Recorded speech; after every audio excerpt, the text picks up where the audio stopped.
నీ కోరికను సిద్ధింపచేసి నీ ఆలోచన యావత్తును సఫలపరచును గాక.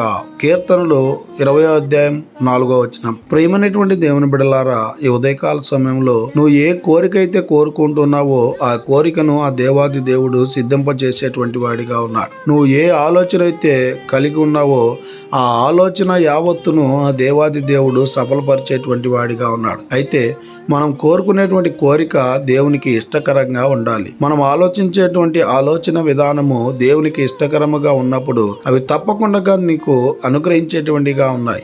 ఆ కోరికలో నిన్ను సఫలపరిచేటువంటి వాడిగా, నీ ఆలోచనలో సఫలపరిచేటువంటి వాడిగా యేసుక్రీస్తు ప్రభువు వారు ఉన్నాడు గనుక ఈ లోకంలో అనేక మందిని నువ్వు కోరుకొని ఉండవచ్చు, అనేక రకాలుగా ఆలోచన కలిగి జీవించి ఉండొచ్చు. అయితే ఈ ఒకసారి అది యేసుక్రీస్తు ప్రభువు వారి యందు విశ్వాసము కలిగి నమ్మకం కలిగి నువ్వు కోరుకున్నట్లయితే, నువ్వు ఆలోచన కలిగి జీవించినట్లయితే నీ ఆలోచన, నీ కోరిక ఆ దేవాది దేవుడు తప్పక నెరవేర్చేటువంటి వాడిగా ఉన్నాడు గనక ఈ దిన వాక్యం ద్వారా దేవుడు మనల్ని బలపరిచి దీవించి ఆశీర్వదించును గాక.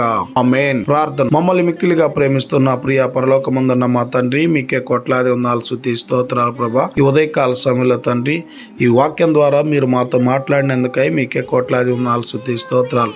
ఎంతమంది అయితే ఈ వాక్యాన్ని విని ఉండారో ప్రభా, వారి కోరికను వారి ఆలోచనను మీరే సఫలపరచమని ప్రతి బిడ్డను మీ కృపగల స్థాలకు అప్పచెప్పుకుంటూ మీ కృపనే కోరుకుంటూ యేసుక్రీస్తు పరిశుద్ధ నామమున అడిగి మరి ప్రార్థన చేస్తూ వేడుకుంటున్నాము తండ్రి. ఆమేన్.